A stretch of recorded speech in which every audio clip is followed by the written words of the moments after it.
is my Turn the Ship Around presentation about SMILE, a student organization at Georgia Tech.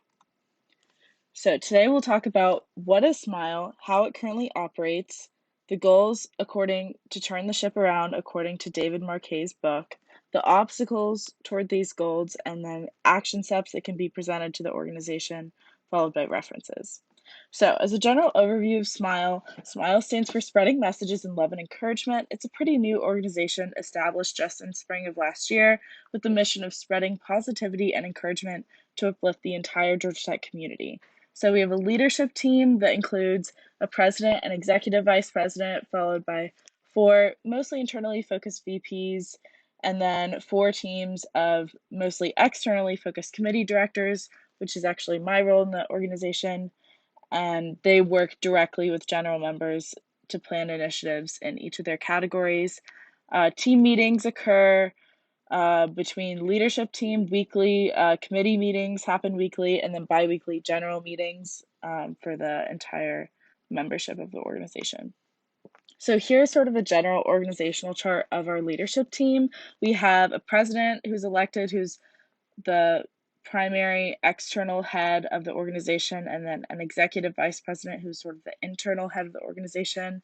And then we have VP of Finance, Marketing, and Membership, which are all sort of skilled elected positions who are mostly internally focused. And then on the same level, we also have 4 sets of committee co-directors who each lead teams of general members who plan and do our external initiatives. So our current operational situation in SMILE for decision-wise, the goal is to hand down as many decisions as possible to the general body, whether it be in committee meetings or general body meetings, and then the remaining decisions are handled by the leadership team, which is everyone who I just discussed, and these decisions are primarily either ones with a time constraint or they require a certain skill set or knowledge that only the leadership team has, or it has to do with external communications. And then one of the greatest things in SMILE that, at least for me, made me want to stay a part of the organization is the amazing organizational culture. So in SMILE, there's a huge culture of being very welcoming. Everyone's ideas are valued. It's a very positive working environment, and everyone is especially empathetic, which I think our mission lends itself to us being especially empathetic. And then even in an online environment, we're very understanding, and there's a lot of really strong internal personal relationships. And we sort of check on how everyone's doing before and after every meeting with our signature vibe check. So for frustrations currently within the organization, coming from leadership, the biggest frustration is member engagement. So just relative to the number of people totally enrolled in the organization and in each committee, that compared to those who are actually actively involved, that's kind of concerning, that proportion there. And then coming from the member side, the lack of clarity, specifically for new members, the lack of clarity for how SMILE works. It's hard to be as engaged if you don't really understand how the club is structured. So we need to work on that. In terms of change for this organization, we're a new organization. Everyone's pretty used to change. We're still kind of figuring things out as we go. And hopefully in the future there will be less change, but that's just something we're working on. And then our internal operations really focus on just the growth of our members and our commitment to our mission and our community. So for the goals to turn the ship around, as broken down by David Marquet's mechanism. So for ladder of leadership, basically the goal would be to set a process for members introducing new initiatives that then allows them to know exactly what steps they need to follow through and gives them the autonomy to do that themselves, to bring in a new initiative and get it started in SMILE so that they can then bring that to leadership and say, hey, I intend to do this. Here are my updates. This is what's happening, rather than it working the other way around. And then an example in the book would be Marquet's Nukes team. They would identify problems with equipment, fix the equipment, and then just let their superiors know where they are, give them updates and the fix, and then how and what they're fixing. So next thing for intent versus instructions, basically when we have discussions in committees, that's when we're planning our initiatives, which is the biggest part of this organization. The goal would be to give the goal of a discussion, what needs to be the outcome of that specific meeting, and then allow the team to really come up with a plan, and then automatically come up with action steps, what needs to happen, and then already volunteer for those action steps as well without as much um, interaction or as much leadership by the whoever's leading the discussion or whoever started it. So next would be the relationship of authority and information.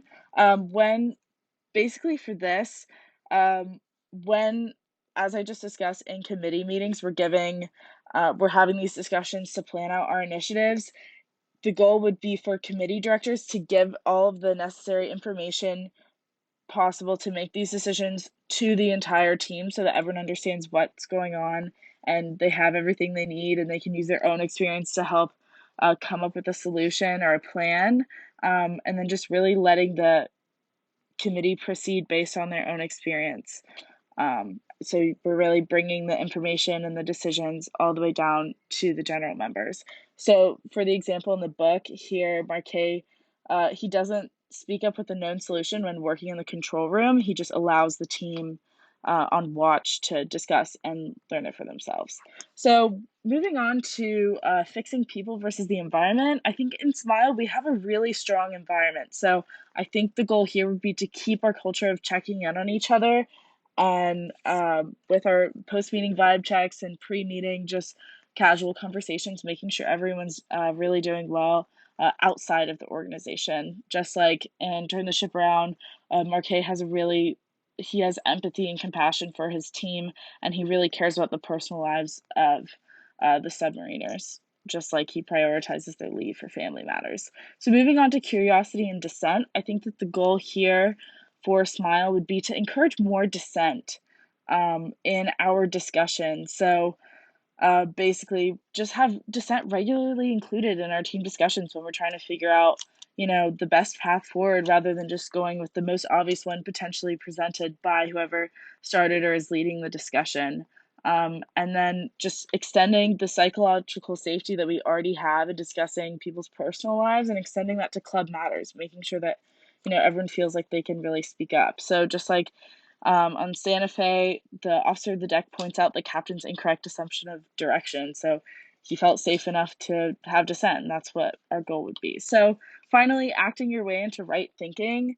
I think in Smile, we just need to change our approach to starting initiatives and to feedback so that we can improve clarity in the organization and make sure that we're not getting set in a certain way that's going to prevent us from being as effective as we can be in the organization. And then, just like in the book, Marquet's three-name rule presented the ship proudly and eventually made sailors believe that they were also proud to be on the ship. So, the obstacles that we're facing here are one of the biggest ones is the lack of technical competence in the team. There's a lot of new members in Smile, and not everyone has the same experience and skills necessary for planning external initiatives. And then confusion about structure and lack of organizational clarity comes also from having new members and just from the fact that we're a new organization and the structure of our organization is changing from semester to semester as we grow.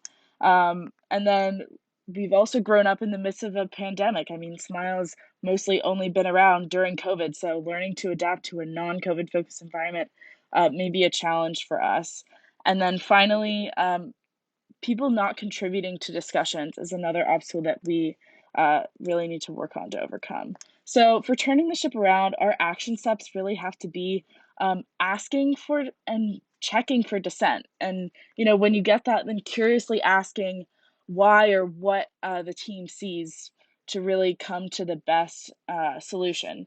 And then using the experience of our members who have been there during the past two full semesters. We've been around for a little bit. We need to rely on that experience of our general members, keeping the vibe check in our positive, welcoming environment, and then using the I intend to for general members implementing their ideas, reinstating our anonymous feedback form as an extension of our eyes and ears policy that we have for our leadership team meetings, and then taking advantage of our status as a young organization and use this to really shape the organization into what we want it to be moving forward, because we have that ability right now. That's to our advantage. And these are my references. So thanks.